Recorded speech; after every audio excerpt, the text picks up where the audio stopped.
Hey, what's up everybody? Video 44 coming at you with another video. All right, so got everything that I needed to do done before 1:40. Basically it's like 1:38, and so I figured I'd just go take a walk, see where my legs take me. I really didn't have a plan at all, honestly, no plan.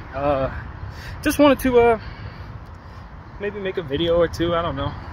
Maybe go to Hollywood, maybe just walk to the train station and come back, maybe walk in a different direction. I have no idea where I'm going, but tomorrow's room day, took care of that. Well, no, I haven't taken care of anything in regards to that other than ordering the motel room. But in speaking to my buddy in the front desk, they may not have any openings on Saturday. Now, they did have quite a few openings today, but between now and Saturday, who knows how many of those could get filled. But she seemed to feel confident that they'll probably have something available for me on Saturday based on how many moved out today and how many they probably would expect between now and then. And so I'm hopeful there'll be something available. If not, I'll be spending 2 days in the motel room. And of course, I'd be hoping something will open up on Sunday. So it's a little nerve-wracking since I usually don't have this information early, but in talking to her yesterday, she was telling me that she didn't see any openings for Saturday. But she was like, you know what, it's a lot of things that shake loose in this business, to where it's likely they'll probably will have something shake loose, but as of right at that point there was none. But today some people moved out they weren't expecting to, and so unless they get filled between now and then, there should be something available for me on Saturday. So I'm hopeful, because what my worst case scenario for that is because I'm going to the place that's over in Sun Valley, they have you check out at 10 a.m. So as to where last time something like this happened, I had an extra hour before checking out. It gave me a closer window for more accurate information in regards to what was opening up. So I was able to, you know, call them at 10. They said, nah, nothing was open. But I didn't have to check out till 11, so it was like, okay, I called back at 11. They told me nothing had opened. So then I made the call to stay at that hotel for another day. Because what you don't want to have to do is Uber all your stuff over here just to find that they don't have nothing, and then have to try to, on the fly, reserve another hotel, hope something's open, motel, whatever, for the night, and then Uber back over there. It's a lot of money. It's a lot of uncertainty. And you'd rather know this information, obviously, ahead of time, so that you can just do what I did, stay at the motel if they don't have something open. So that's the little nerve-wracking aspect of this. I will be checking out at 10 on Sunday morning at the other place. So it'll be incumbent upon me to come over here without really, or make the call to stay there without really knowing if something will open up between that hour, because people check out over here at noon. So it's like you get a better understanding if people are going to be kicked out, if for some reason somebody don't pay or something like that. The closer you get to noon, the more educated your call could be. 10 o'clock, it's still 2 hours before that point. You don't know what could happen. So you might make the call that you think something will open up, and make, you know, and find yourself over here sitting around and nothing opens up, and then you got to, of course, go through that scenario where you leave and try to find somewhere else to stay or whatever. So it can get very, very nerve-wracking in my worst case scenario in regards to the situation. But it's looking pretty positive based on what she said. So I don't know if she was just easing my mind, or if she thinks it looks pretty good. So I'll leave it to God, man. Whatever the case may be, we'll make the call on Saturday morning, as I always do, see if something opens up, and if it doesn't, we'll make the decision on whether or not I want to reserve the room for the motel room for another day, or to take the risk and just come over and hope something opens up on the way here or throughout the course of the couple-hour wait. So it's really hard to gauge what may be available. So that's really what it comes down to, man. I would have loved to have checked out today to confirm for certain that I would have a room for this upcoming cycle tomorrow, because at all the checkouts today would assure that I'd have a better chance of having it tomorrow, rather than waiting a whole day tomorrow with whatever openings they have, knowing that nothing's going to open up on Saturday. But I don't know if she was looking at the paperwork in regards to just Saturday because for all I know, there may be more openings tomorrow that may open up on top of what's already open right now. So it's still unclear to me. I don't know if I'm even explaining all this to you guys very clearly, but at the end of the day, I'll leave it up to God on whether or not I'll be able to secure a room on Saturday, or whether or not I got to stay an extended night at the motel, which has only happened one time in this entire process. So if based on them odds, I think my chances are okay, because there have been times where they said they didn't have nothing. I risked it and found that I was able to get a room. It's only been one time, you know what I mean, where I didn't. So I'm hopeful. Weekends are a little more busy than usual though.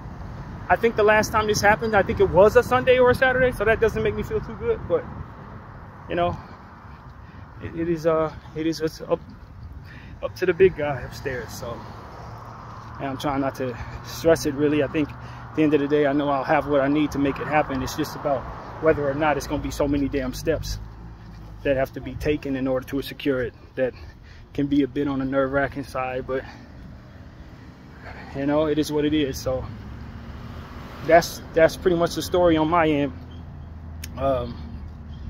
Did some art this morning while I was doing my laundry. I don't even know if I mentioned I did laundry, but I took care of laundry today since I knew I was going to be checking out and this could be the dynamic. I figured, hey man, it'd be smart to just make sure everything I have is 100% clean, leaving this room, not knowing what could be on the horizon over the next couple days. So I took care of that, and had a lot of time afterwards to go do this little walk. So this is where we're at in my day. I feel pretty good. The weather is pretty nice. It's not hot. It's not really hot anyways. Can't be any more than 75 degrees, 76 degrees. Sun is beaming a little harder than you want it to on a day like this, but it ain't undoable or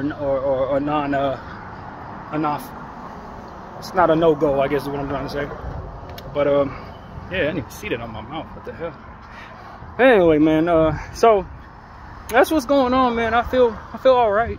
I'd feel a lot better if everything was secure. I'm thankful I've already secured the room in the motel though. That's what I had going on last time. The last cycle I did not reserve the motel in time, and as a result had to go to a different motel, the NoHo Hotel, which in the weekend you don't want to make that mistake because NoHo is very expensive. So you know, NoHo probably for tomorrow night probably be like 130 bucks. As to where La Casa is about $15 less, a little more than that. So save a little money by making sure I secure that room over there. Plus they have a check-in at NoHo for 3 o'clock. So me leaving here at 12 assures that I'll be sitting over there for about 2.5 hours. Last time they let me in a little earlier, but I don't think they're gonna do that very often. So with new management over there, they're gonna let you sit there unless you pay the early entry fee, which is like $20 or whatever, which is a complete scam, and they know it. So yeah, I have no interest in going back to the NoHo Hotel, which is now known as Ridgeway, ever again, not if I can help it. So I made sure I secured what I needed for La Casa, who allows me to check in pretty early. They've only had me wait out there once for a little while, but nothing too serious. So I will be at La Casa, and you know, my bag is already packed. I took care of all of that. Make sure that my stuff is ready to move out tomorrow. So at this point now, it's just for me to go out and have a day. I thought it was later. When I looked at the clock, I was shocked to see 1:30 something. I at least thought it was 3 p.m. So yeah, man, that's really it. I mean, you know, I watched some basketball last night. Like I said, I did some art today. Thought the pieces were pretty solid. Nothing too bad. I thought, in fact, I loved one of my pieces, so that was positive. Of course, today's Thursday, so there'll be some music to try to sort through tonight. All things considered, last week was a pretty weak week for music. So hopefully this will be a better one. And, you know, I really don't know. I think more than anything in the world, I just am asking God to continue to keep me on the path He wants me on. I want to be able to hear His voice in my head. And, you know, a lot of times I think the enemy will try to throw every distraction at you possible when something great is on the horizon. He'll try to throw everything that makes you distracted or anxious at you to try to put you in a position so that you can't hear that voice that the Lord wants you to be able to hear, him speaking to you in whatever way he chooses. It's a clear understanding to me that God has been trying to communicate with me, meditation and all of that throughout the course of this entire year. And you know, he's starting to make certain things come together, I think, as far as how I'm looking at things and how I'm approaching certain things. I feel like I'm maturing some. And, you know, that relationship with God is, as we talk about every single day now, is growing more and more important to me, because I think that I'm reaching a space where I feel like, and maybe I don't know this to be the case, but I feel like there's more time behind me than it is ahead of me. Now, granted, I'm only 40 years old, so I'd like to think I'd make it to 80, but that's not the point. That I think the Lord is trying to zero in. It's that we don't really have a lot of time to be wasting, like I did in my 20s and my 30s. I felt like there was so much time ahead of me, in theory, that I could toy around with certain things, that I could view things the wrong way and mess up and still feel confident that I could clean up and still have a lot of time in my youth. But that is no longer how I'm viewing things. Just like everybody, when you reach this age, you can look back. You could sit in one space for 2 hours and reflect. It's to where when I was in my 20s, there was no way I could do that. You look back 10 years and you're 10 years old. When you get to your 40s, you look back 10 years and you were 30 years old. You look back 20 years old and you're 20 years old. You look back 30 years and you see that you were 10. So it's like, there's a lot more behind me. Confidently, I can say it's a lot more behind me as I reflect than I've ever had. And I trace back in my life, it takes time to even reflect on certain eras. A lot of eras that ain't even been that long ago, I know I've forgotten a lot about. Things that took place in certain eras, people that I bumped elbows with maybe 10 years ago. Some of them people I haven't thought much about, you know, since leaving their lives. And so I was doing a lot of reflecting yesterday morning, and then the morning before that as well. And not probably the morning before that, to be honest with you. Because yesterday I did have a routine day. But the day that I stayed in the house looking at all that basketball stuff, I woke up in the morning and there was a lot of reflection, a lot of looking back, a lot of reminiscing and stuff like that. And it just made me think about how fast these last, say, 10 years have flown by. And it makes me anticipate how fast the next 10 could potentially fly by. You know, and assuming I haven't. And then I look around at what's going on in the world and look and see how much folly is taking place on the internet. And it's, you know, kids that were just 5 minutes ago or babies are now going to prom and stuff like that. Looking at people in my past, people I remember when I was a young man, have aged, they got families, they growing gray hair, some of them ain't doing great. You know, it's like, man, I think, if I'm being real with you guys, I think I live a young life. All things considered, I don't feel like I'm nearly as old as some of the people my age. Like, as it pertains to what I see in the mirror, as it pertains to how I operate, as it pertains to my aspirations and looking forward and what I want for myself, I don't know that I relate with too many people my age. Because most people my age have already lived. They've already done, they're looking back on their life and see how they have a family already. They see their kids growing and going to prom and going to college now. I'm still looking forward to that being a possibility for me. And maybe I don't have the realistic mindset about how much energy I actually have for what it is that I ultimately want. At 41 years of age, you know, I'm gonna be the old man taking his kid to prom if I'm lucky enough to have any.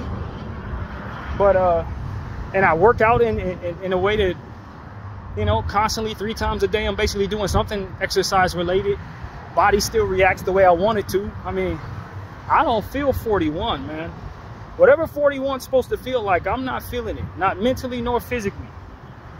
And I just wonder if I'm looking at life all wrong. I'm wondering if I'm gonna wake up and just you know, not have any of the things that I'm looking forward to having.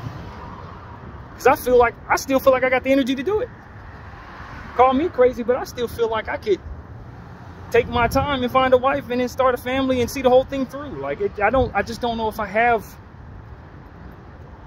ever really looked at things the right way as it pertains to the realistic expectations that I should have for my time and what it is that I have left in terms of my energy. I just don't know. I don't think I'm looking at things the way maybe I should. But there's a lot of urgency just the same to grow on the inside. There's a lot of urgency just the same to stand on my morals and my principles. There's a lot of urgency just the same to pick a good partner wisely and not just go around, because I think and feel young, behaving like I'm 25 years old. You know, there's a big difference there.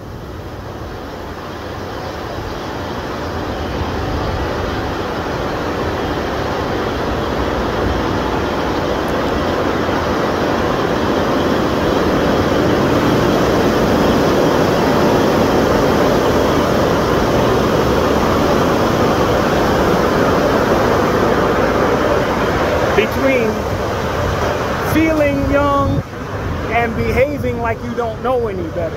There's a difference. There's a line there. I don't know how thin it is, but I don't want to cross it to say that I feel so young. But I think I'll go to Target or something. I'll go walk down this way. I don't feel like going all the way to Hollywood today.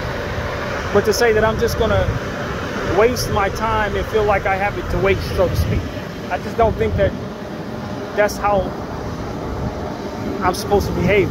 You act like you've been here before to a degree. Even if you haven't experienced certain things, you still don't go out, try a club, taking drugs, being super promiscuous. And I mean, I've lived enough to know that that behavior is behind me. You know, that I feel old enough to know that I shouldn't be trying to frequent the clubs. You know what I mean? So there is a difference. And I think there are some people my age who haven't changed in that way at all. And they're trying their very best to dress like they're 21. They're trying their very best to keep up with the slang and trying to mingle with young people and still doing stupid stuff like breaking the law, trying to get some money. You know, stupid stuff, man. I'm a bit wiser than that, but I still feel very young. And so, you know, I'm optimistic that the Lord still got some stuff for me. Some big things ahead, potentially, you know. But that's really what it is, man. Just wondering if I'm looking at things the way that I should. Wondering if I have a realistic perspective on myself and what it is I'm capable of going forward. What expectations should really look like in a man's life when you're this age and haven't accomplished some of the things that I hope to accomplish. You know, I just don't know that I relate much at all to people my age anymore. Not to say that I thought I did in a lot of cases, but I definitely, at this age, it's strangely enough, I feel like I got more in common with people who are much younger than me as it pertains to what they expect in their timeline, how they view their timeline, as it pertains to looking forward and hoping I have a family, and taking my time and not rushing it, or having the urgency to, you know, just do certain things because of the timeline being as crunched as it appears to be when you're this age. I don't think the Lord wired me that way at all. So, you know, that's why it's incumbent upon me to take care of myself. That's why it's incumbent upon me to eat right, exercise, keep my stress levels down, work on things that will keep me productive, so to keep you youthful, keep you lively out here. And the next 20 years, I'd imagine, are very crucial for that. Between 40 and 60 is very crucial for that. So, yeah, man, that's really what I've been thinking about. I look back and I see all the time that I've lived, but I project forward and still feel like there's a lot of time, even though realistically it may not be. You know, I was thinking about a friend of mine who I think he probably got me by like 16 years or something like that. Maybe like 16, 15 years older than me. And he's losing friends, you know, people that he knew at his age. You know, they're starting to pass away in various different ways. You look up and you see people, you know, people who were a little older than me, teenagers when I was a child, you know, they're starting to go through the era where their life is really, it's incumbent upon them to take care of themselves in a different kind of way. And if they don't, they really can find themselves with some serious health issues. So, you know, I think about that and I just say, man, I'm not too far off from that. As I said, and look back 10 years, it feel like it ain't been that long.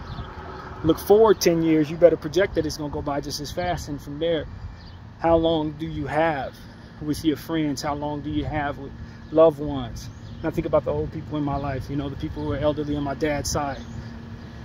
You know, what is it looking like? You know, I just lost my grandfather. You know, these are the type of things you just think about as when you get to this age. And even though you feel young and you know, all of this, you understand that the people who were grown when you were a kid are now elderly, that kind of thing. And so it just becomes, I'll just tell all the people who are 20-something out there, just take care of the urgency necessary to capture being productive and conditioning yourself properly for taking care of yourself earlier. And it's really, I think it's imperative, especially for those of us who love life and take life seriously. It is absolutely imperative that we stop eating the way that we eat in this country naturally. These hamburgers and ain't got no lettuce on it. I was looking at a Wendy's commercial, some type of bacon junior or something. I look at that thing, I'm like, that thing is not healthy, man. It seems like this is not new conversation, but the easiest food to buy when you're broke is the most unhealthy, fattening, artery clogging food possible, man. They have no interest in feeding you anything that's going to be healthy unless you're willing to spend quite a bit for it. And so if we walk around, those of us on my level of pay, who don't have a lot but have enough, take care of themselves, if we eat the way these people teach us how to eat, we'll be lucky to get 70 years out of our lives, man. And I know it's American culture, I get that, I understand that, but they're not trying to put you in a position to live healthy, long lives, man. They're not. They want to put you in a position to be a consumer, and you buy up what they tell you to buy, you eat it, and you get unhealthy, you get heart attacks, you get gout, you get all these different issues that come from eating the way that Americans do. And we just got to get to a point where we say, I am not of the culture. I may be raised by the culture, but I'm not beholden to it to where I'm going to let it kill me. And that's where I want to see my American comrades really start to become independent thinkers in that regard, because we are so beholden to the things that they put in these damn ads and these commercials. But we have these ideas about how long we want to live and what we expect, and talking about being healthy, but we keep on thinking the way that these consumers want us to think. And that is so very unhealthy for our lives, so very unhealthy for the projection of what type of energy we're going to have going forward, for our health just in general, how well we're going to be able to take care of ourselves when we do get up there in age. I want to be somebody who's able to be fit until my body completely breaks down. And it starts with unlocking the chains that consumerism in America has on my brain. That's what it really comes down to. And I think God did me a solid personally, making me allergic to most of the stuff that these people eat.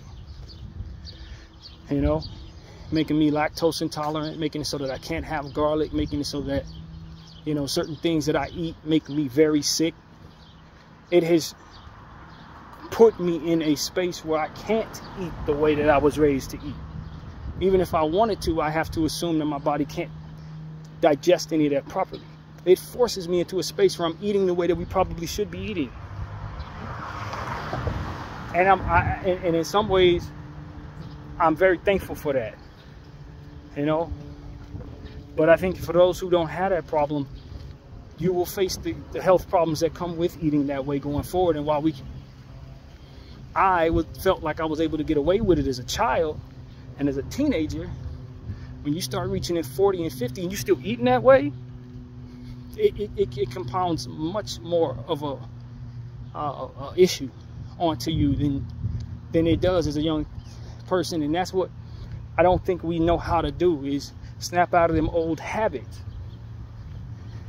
that make us ill and make us much more sick now as we get older. So that's the problem. People be semi out of shape or whatever at 40. If they eat the same way they did from that point well into their 50s and 60s, they're probably gonna be out of here. And that's exactly what we're trained to do. We're eating the same burgers that we did when we were 7, 8 years old.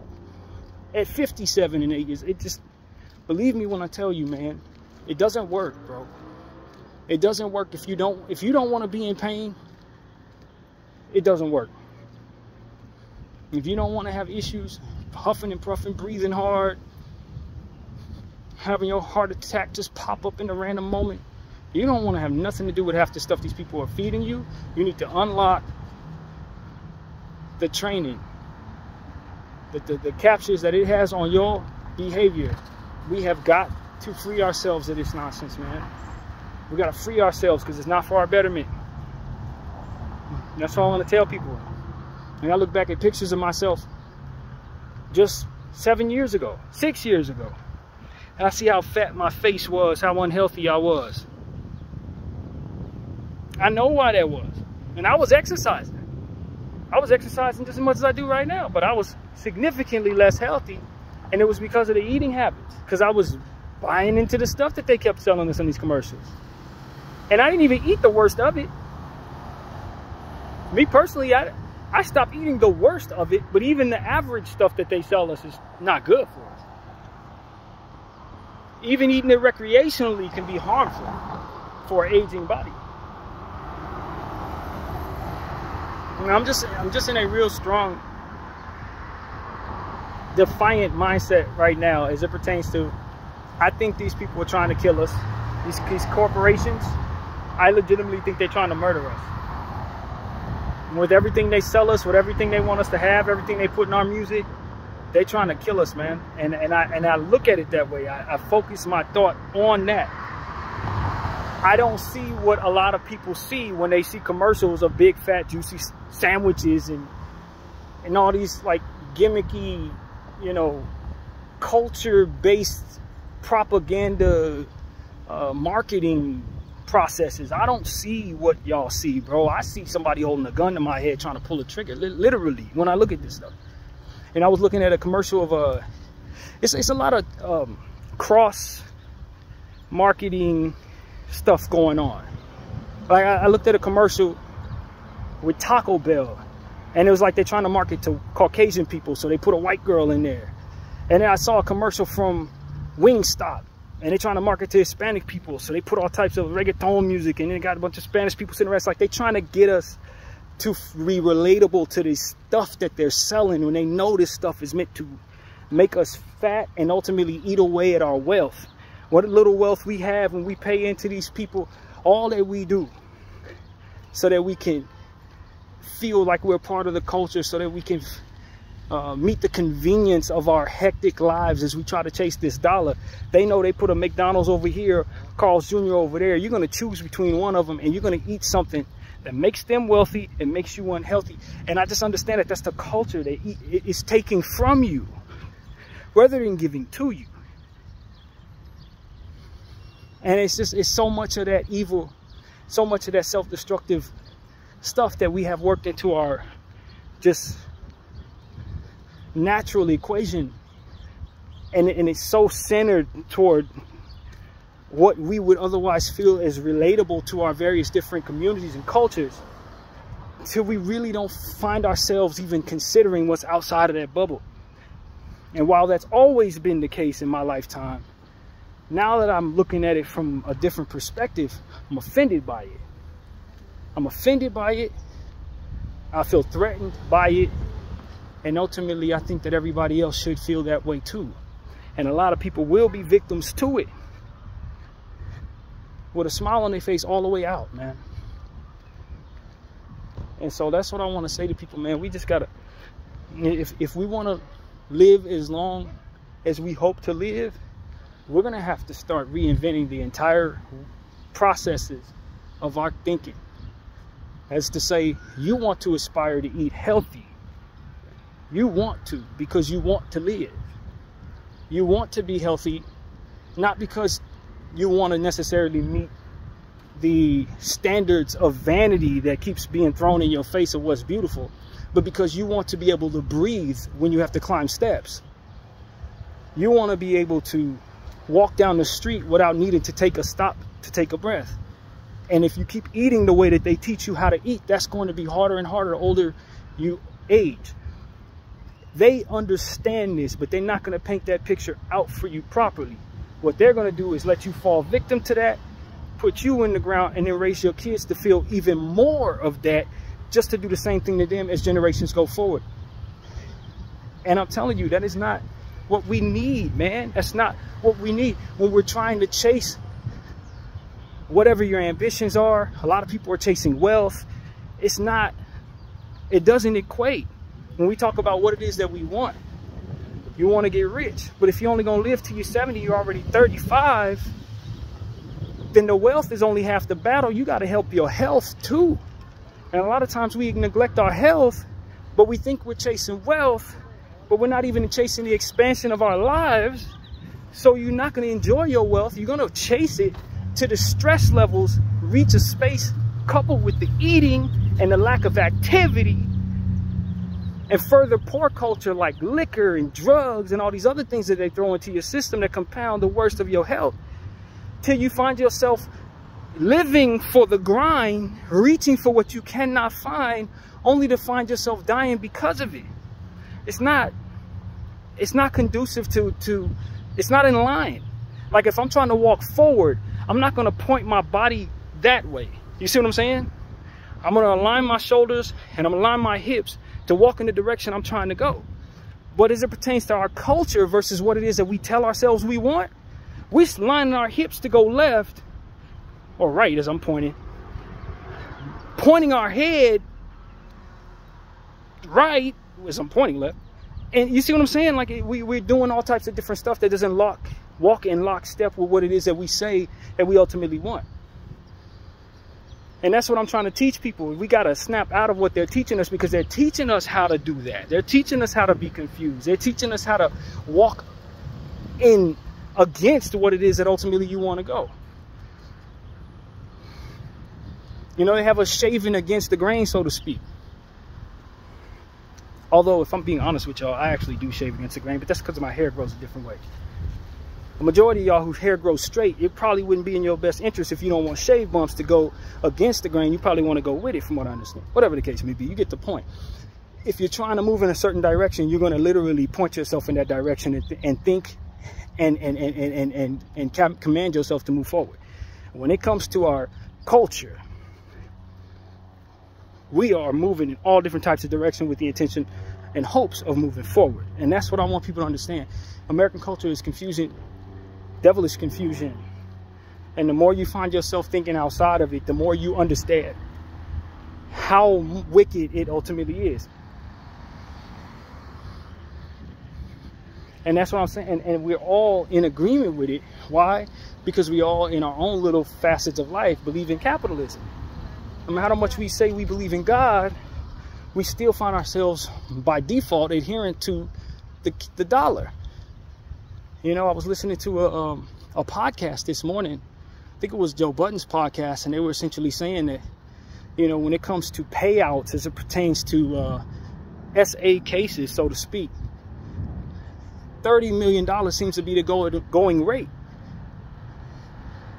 And, you know, to try to determine what someone should be getting as it pertains to a payout is often judged by the past cases.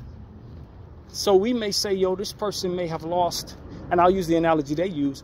You may have gotten hit by a car and lost your leg. Somebody else may have got hit by a car and only broke their leg. Now, granted, when it's time for you to sue, if you broke your leg, you may feel like you're worth $30 million. But as it pertains to the market, based on the person who was paid out $30 million for losing their leg, you're not due that. And maybe that's not fair based on, how can I say that my pain, just because I went through less pain, is not just as traumatic in my brain, or even more so traumatic than the person who lost their leg? That doesn't seem to be fair, but it's flawed, and it's the nature of our market,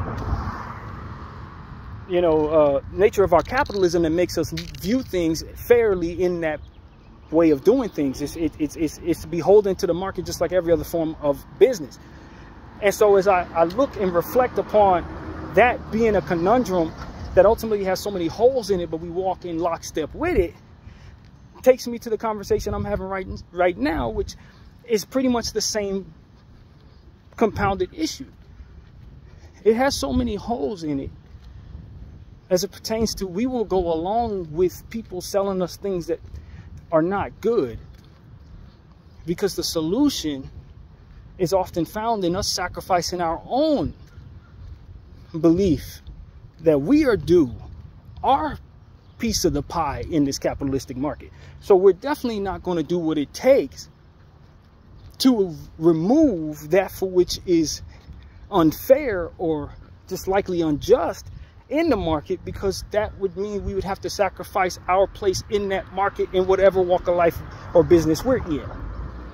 So for me, it's like somebody has to be responsible enough, and this is the conversation that I'm having in a lot of conversations these days on this channel.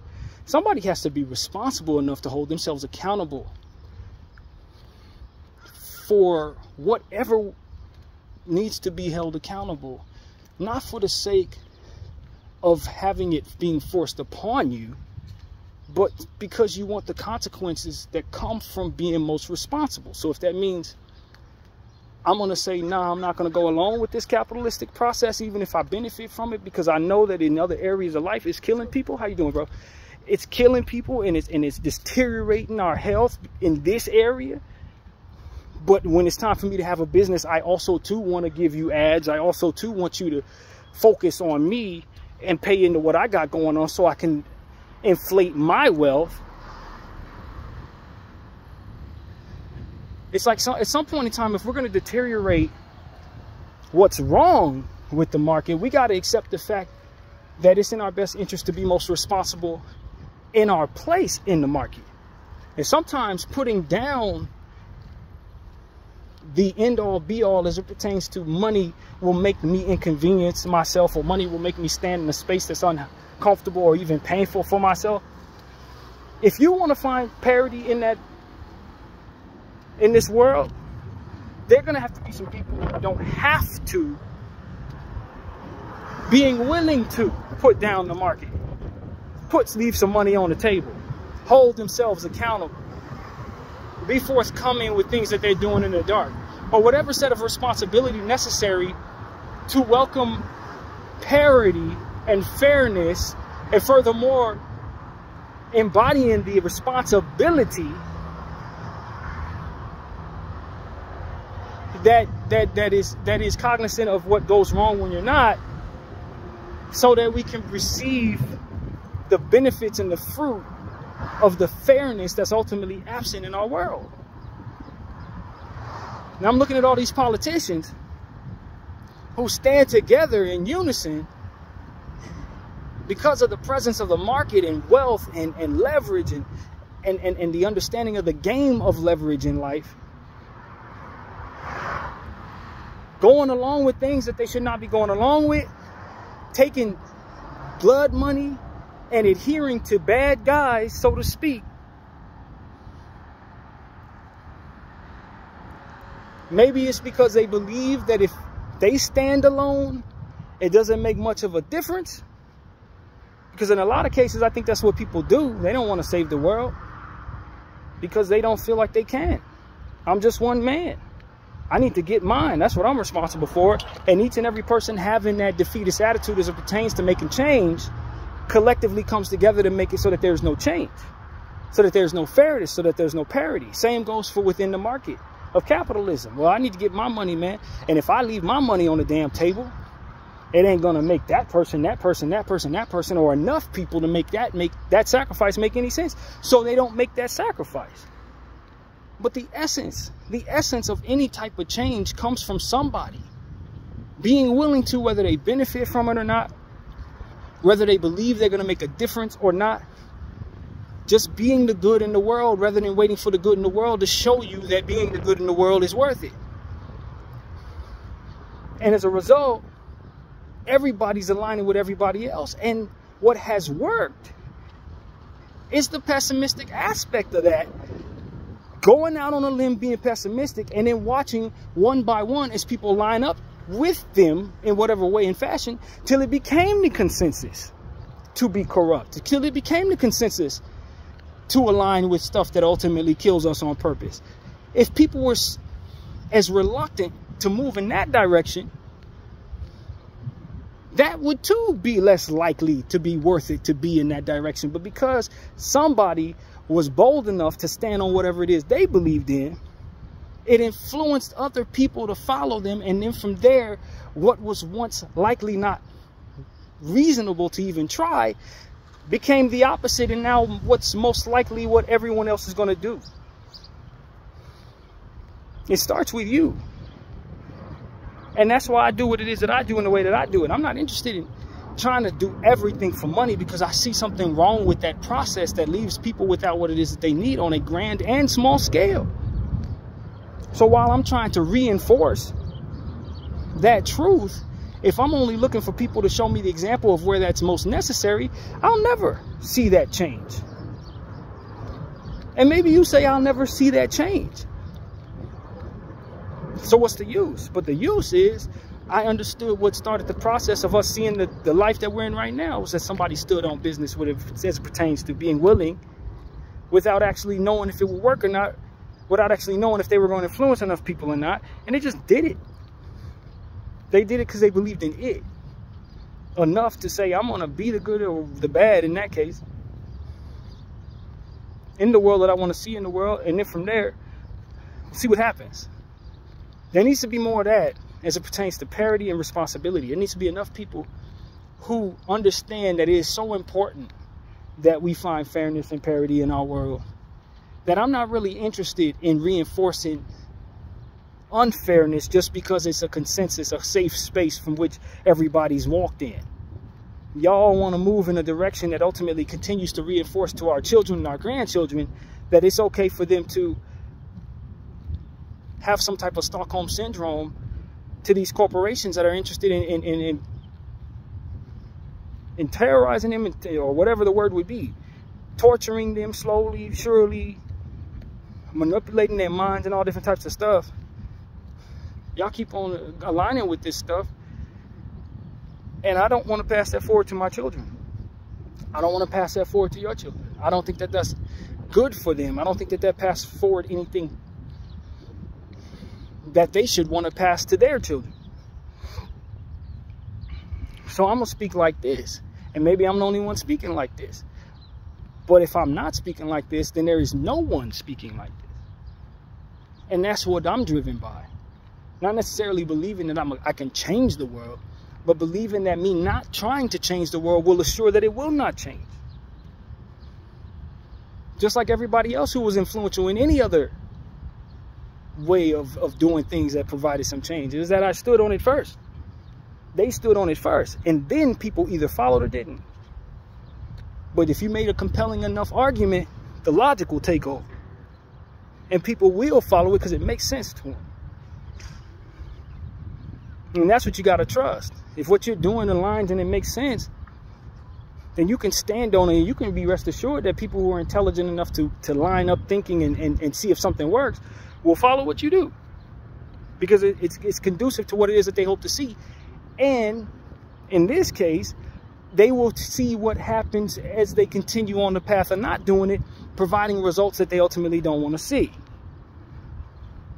When you trust not only your influence and your willingness to stand, but you trust the opposing results of you not being visible to those who are watching you stand eventually.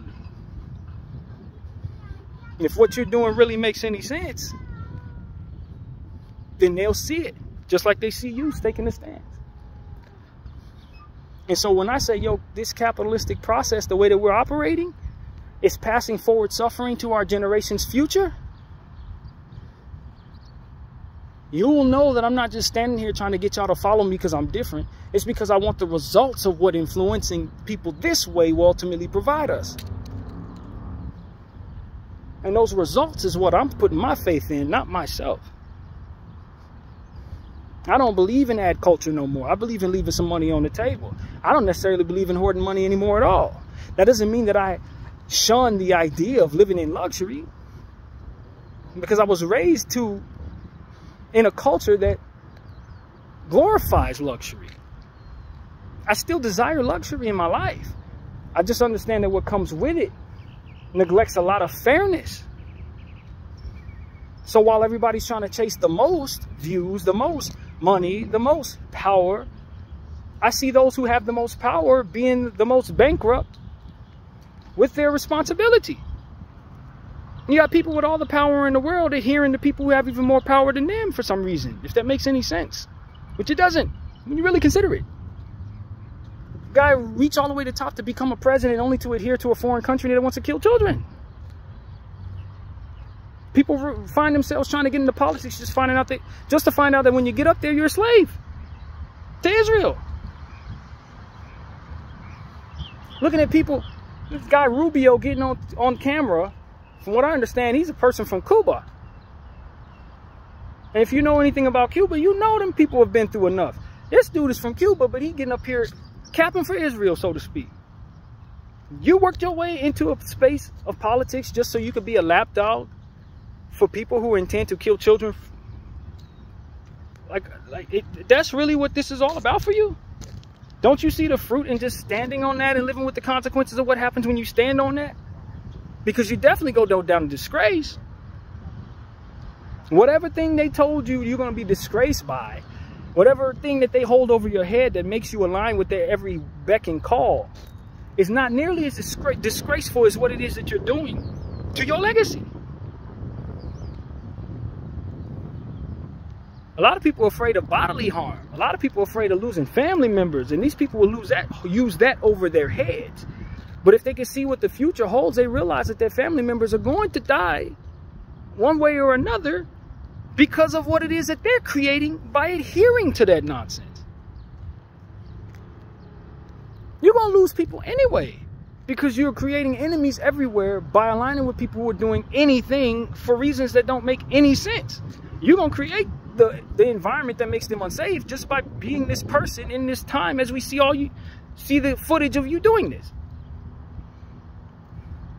That's why it doesn't really make any sense. The most powerful people, the people who've gone through the most school in a lot of cases, who've done so much to put themselves in a position to have what they consider to be power and wealth, are adhering to religious extremists in modern times, to a literal death cult that supposedly owns everything and nobody wants to stand against them. Nobody until somebody follows that somebody, and then everybody, and then all of a sudden, now you have the strength to defeat them. But if everybody's afraid individually, then there's no collective. And if there's no collective, then they do in fact have the power that everybody's afraid that they have. And to me, that's the essence of mind control over an entire people. To keep them all individually afraid so they don't come together collectively to put forth pressure for the change that ultimately they should believe they need in order to receive the freedom that ultimately they've been deprived of. Mental freedom and physical freedom in a lot of cases. Nobody sees the use. I keep looking at each and every one of these politicians. Nobody sees the use. You got all these scholars getting up on stage on these big platforms, knowing that they're being recorded, knowing that the footage is out there of this genocide, knowing that this isn't going to age well. They know this. And you know what they do? They regurgitate the rhetoric that has been put in front of them by the people who are in power, because this is the power we adhere to and this is how we operate. Israel has a right to defend itself. Yes, what's going on in Gaza is awful, but if it weren't for Hamas doing what it is that they do, then this would not be happening. This is on Hamas. We blame them. Now, all of the footage necessary for an intelligent individual in this world to understand that that rhetoric is nonsense is present for all of us to see.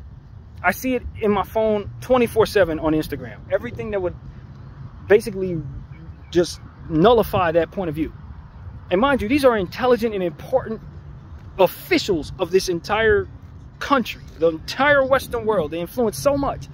But within their space of fear and adherence to the status quo of their structure, they will continue to literally stand against that for which makes any sense historically to align with what's going on with the power and structure and the status quo. The evidence of this being a lie is in front of us.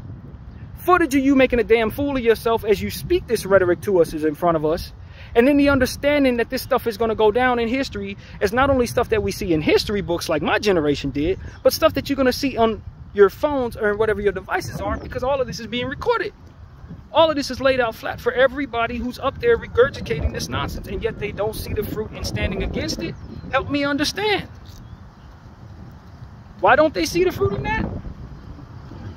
Because they're afraid that if they stand alone, they only receive the consequences of what happens when they do, versus people following them and then influencing the status quo that ultimately can be the coup that overthrows this tyrannical and ultimately baseless entity that is controlling them. You can see it behind the eyes of these people. They don't believe this crap they're saying. They see the same footage we do. They're probably on burner accounts watching this stuff just like we're watching it. And yet they don't want to stand alone to say, yo, I know this ain't gonna age well. I may lose my life for taking this stand. I may put even my family at risk for taking this stance, which is a big deal that I do not take lightly. But these people are killing thousands and thousands and thousands of people, all in the name of themselves, and they're not even doing a good enough job of backing me up when I cap for them. Whatever the hell they're trying to hold over my head is not as ironclad as I believe it is, because their stance is not as ironclad as I'm trying to make the people believe it is. Based on the nature of the evidence shown to all of them, if they just look in the direction where it's being recorded, where it's being provided, rather. It's not about me believing the rhetoric. It's about me having evidence of it being contrary to what is actually happening. You can get up here and say whatever you want about your ideology, this, that, and the third. But the fact of the matter is, Israel's doing a terrible job of lying about this genocide.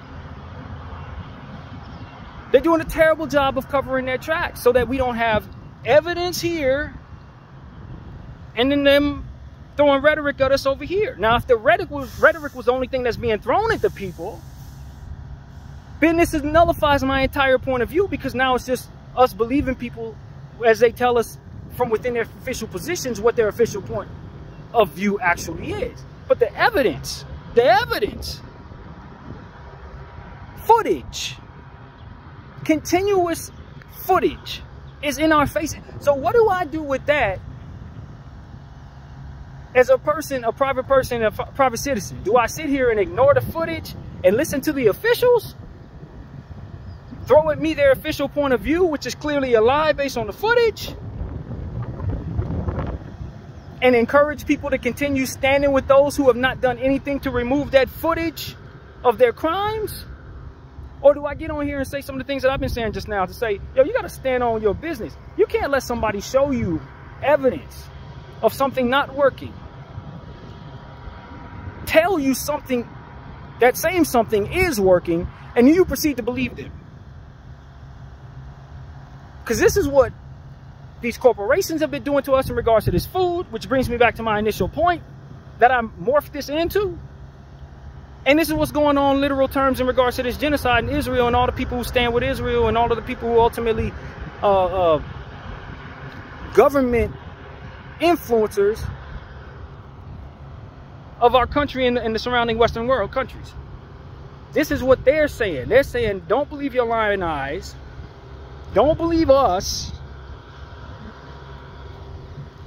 The people who are telling you this is happening, who have seen the footage, who are telling you where to look for the footage, believe us, the government, who are telling you that those people are terrorist supporters, that the people who are doing all that evil stuff that you are looking away from are the people that you need to be not only adhering to, but they're the good guys, they're the victims, and furthermore, you need to be rooting for them.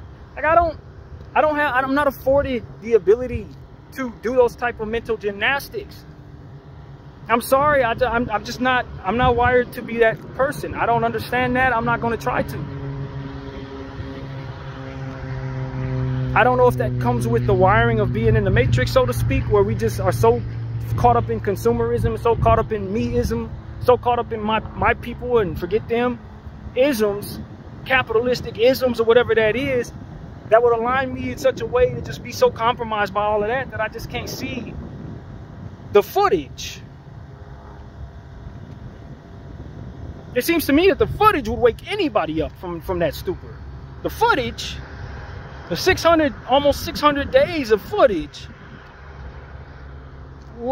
with the brain that I have, effectively removes me from trusting the government and their rhetoric, not only as it pertains to this subject, but pretty much any other subject. Because if you lie to me over here, why the heck wouldn't I believe you'd lie to me over there?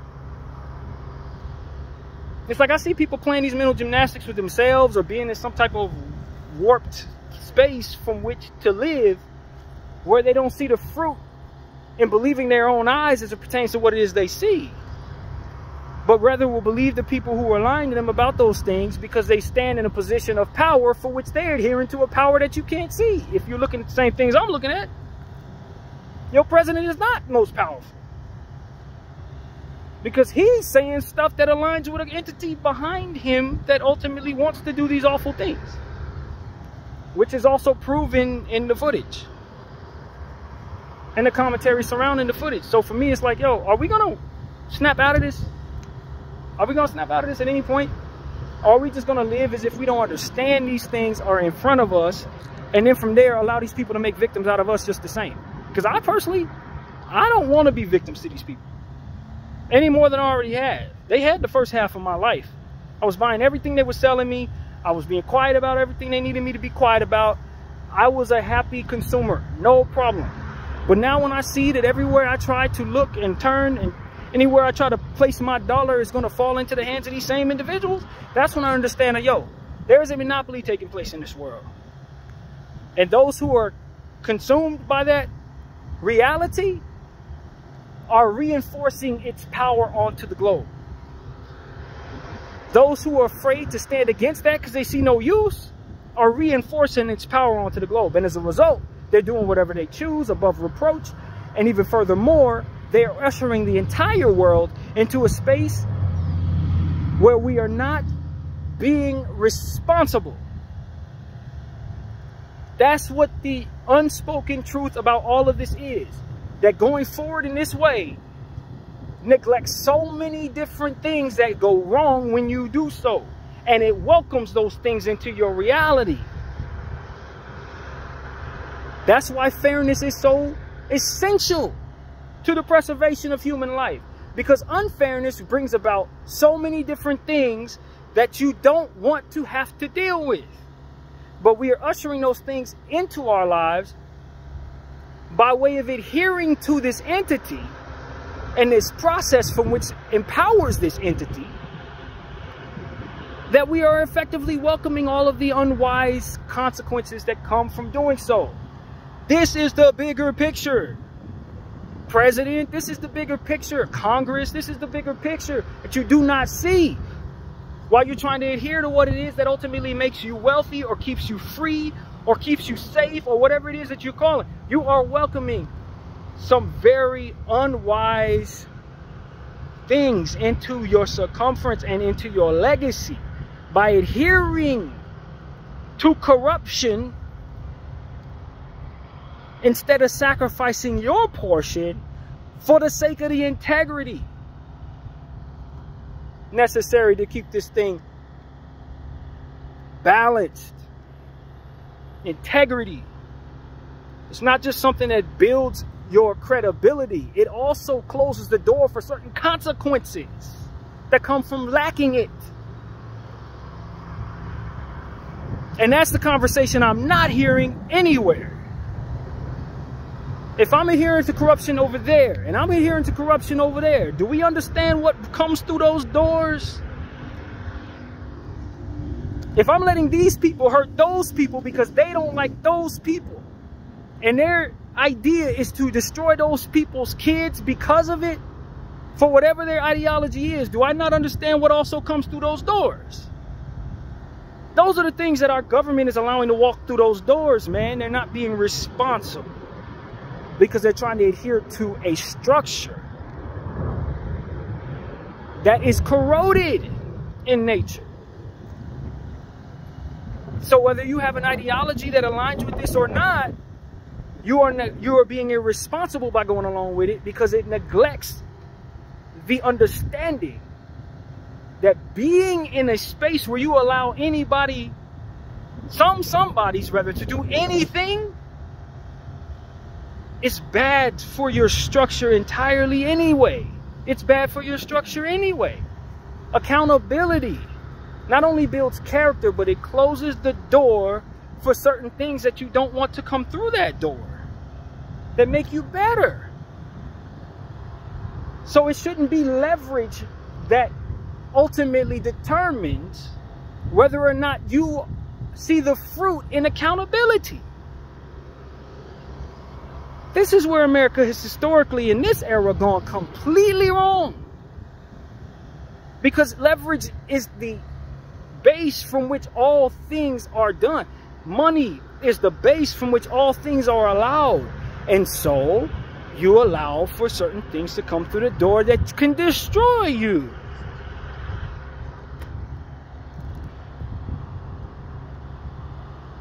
We ain't gonna hold them accountable for anything they want to do because they have the power, and that's what we adhere to. Well, there's gonna be a lot of things that happen because of that you don't want to happen. You're gonna touch that stove, you're gonna find out it's hot, it's gonna burn you, and then you're gonna be regrettable about that space of reality for yourselves. How about we don't touch the dang stove? But see, this is where it becomes a situation where you're like, if you pay me enough, I will touch the stove, and so I will burn. And I don't think that is the lesser of two evils, because poverty is the worst thing in the world.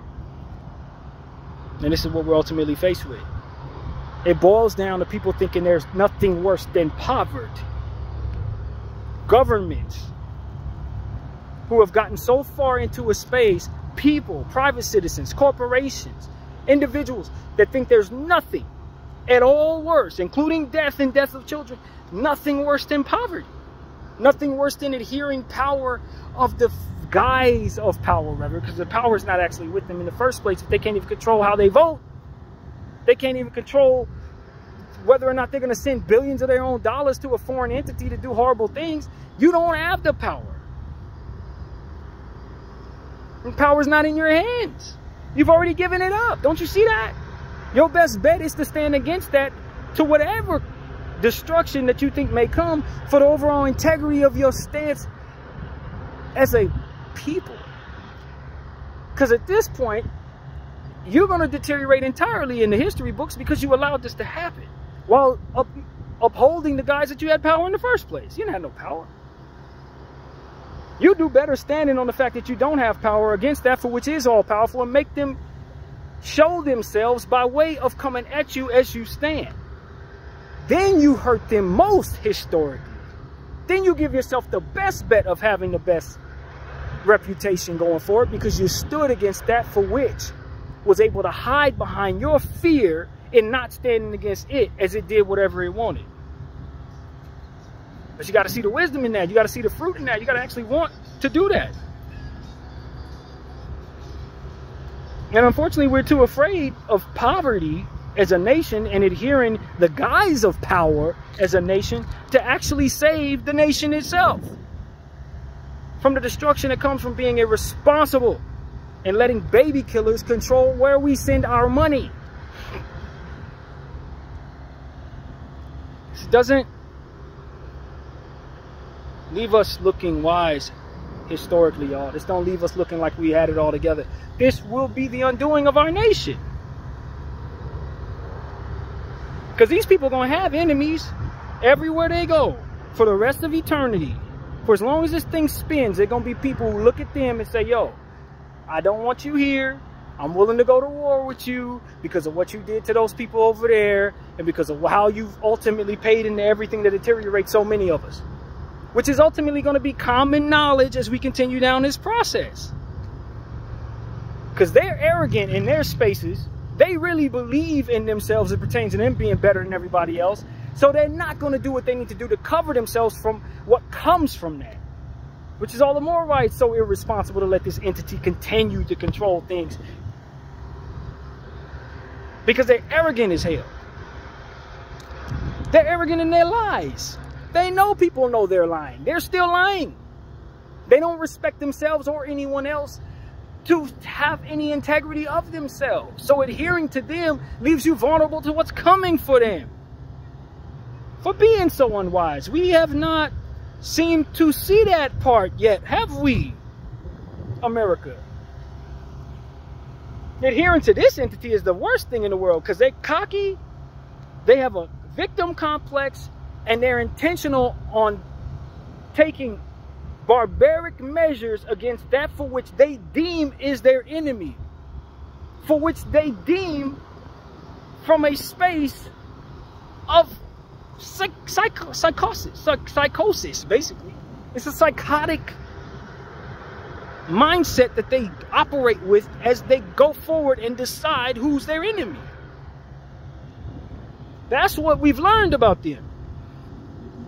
They ain't all there, and you're following them. You're betting your entire structure on them because they found themselves at the top of your capitalistic totem pole. Your capitalistic totem pole is the problem.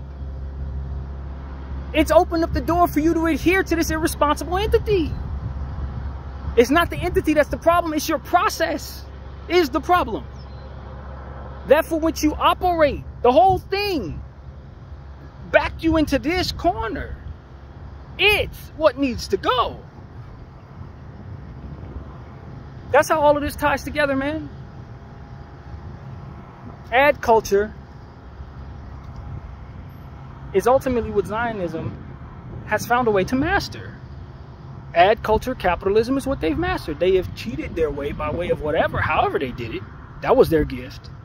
They found their way to the top of the capitalistic totem pole, and it's because of it, now we're allowing them to kill children, and our government officials aren't wise enough to say, yo, we shouldn't let this happen. We shouldn't let this happen. They're destroying these people all in the name of themselves when they're not even looking at this correctly. That practice is barbaric in and of itself, but how they came to conclude that they should invoke that practice was warped. And we're following them because they're at the top of what it is we all are trying to reach to the top of. It's just, no, that's what needs to come down. Don't you get it? Because it found, because of in all of its flaws, this is who was able to climb to the top of it. If it were as perfect of a structure as it's supposed to be, an entity like that would have never been able to get to the top of it. So while we're all trying to rise to the top of it, we need to understand how flawed it actually is. And that's what we haven't come to the understanding of how to operate within that truth as of yet. As a country, as a Western world, we ain't figured out, yo, this doesn't work. This does not work. And so that's what I'm here to say, man. That was the conversation I wanted to give you guys. I'm no more or any less disturbed about what it is that I'm seeing here than I've always been since the beginning of this thing, 600 plus days or whatever, 588 days ago. It's still just as ugly as it's always been. But it comes to a point where we got to understand that, yo, it's us in our own individual spaces of fear and ambition that don't change within our own individual lives for the sake of not believing we should, for the sake of not thinking that it's going to do any good, that ultimately allows for it to continue into the future. And whatever comes with it comes with that. the horrors of Zionism and their ultimate ideology for destroying people in the Middle East, for not allowing them to invoke an apartheid practice on them without resistance. And just like the same platform of thinking hurts us in other areas, so too does that same platform. I'm saying the word platform, but I think it's template is, I guess, the word I'm looking for. That same process hurts us in this area, so does it hurt us over here, to where we don't see the fruit in sacrificing our portion of it or our hopes of getting to the top of it to allow it to be deteriorated for a better process. We want to let these people to do whatever they want to do, because if we get to the top of this thing, we get to do whatever we want to do. But you ain't going to get to the top of it. The people who got to the top of it rigged their way up there. That's the point. They cheated their way up there. You can't cheat the way up there. Your way up there. You can't get to the top of this thing. What you can do is tear it up, though. And that's your responsibility at this point. Nobody wants to do that, though. Nobody wants to stand on their own square and say, yo,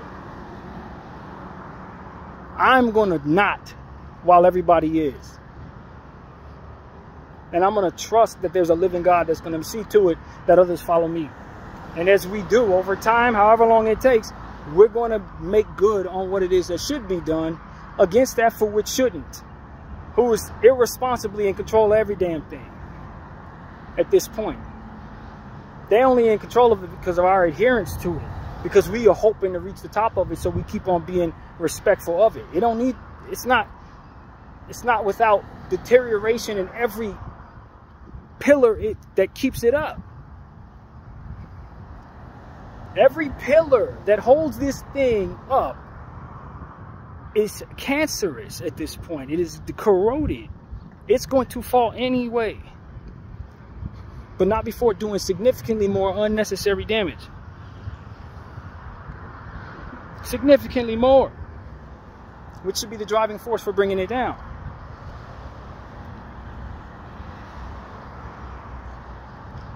I'll tell people, man,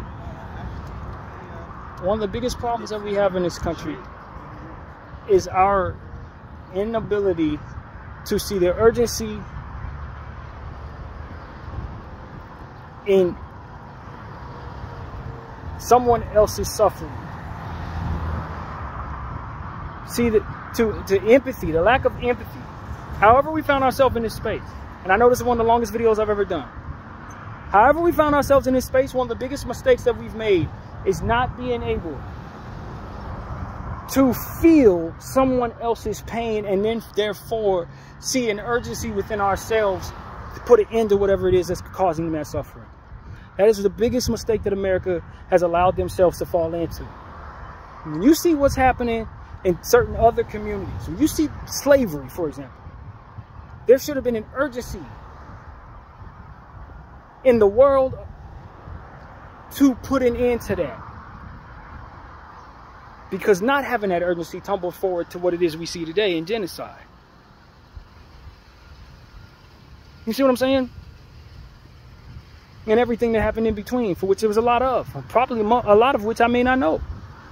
But a lot of suffering took place because of the culture of indifference and the, what's the use? If I stand alone. No one else is going to stand with me. I might as well stand with everybody else. Join them. If you can't beat them, join them. That is what strengthens that for which is bad and flawed. And the consequences come thereafter. It's not useless to stand against that, because standing against that is ultimately what is necessary to keep yourself from receiving those consequences. It is imperative that people stand alone at times for the sake of influencing the better in the world that they ultimately want to see. And it is extremely, you're guilty if you don't. And that lack of accountability, that lack of desire, the urgency to meet what is coming against us with resistance isn't there. And so there will be more suffering. There will be more unprecedented pain. There will be other things that come through the door that are no good. Until we learn, until we truly get it, that being responsible is not just something that we should be forced into by way of somebody having us by the balls, but it's something that's going to welcome the right things into our lives for practicing that way. That's why accountability is good. That's why discipline can be good. Not being abusive, but discipline. It can be good for you because it will teach you how to stay within the margins of what it is that your responsibilities are, so that the consequences of not don't come your way. If I spank my child, though a lot of people don't believe in it, I'm not here to argue whether you should or shouldn't, but disciplining your child will keep them in a space where they don't find themselves, by way of that lack of discipline and that bad conditioning of their mind that comes from not being disciplined or held accountable, doesn't force them into spaces where the world teaches them even more difficult lessons in that regard. Because if you steal from the wrong person, just like you stole from mommy, you're going to have much worse consequences from that person than you will from mommy. Mommy going to spank you. That person, they going to take your life for stealing from them. So it's best that you're taught early how not to steal from anybody. It's to not welcome the consequences that come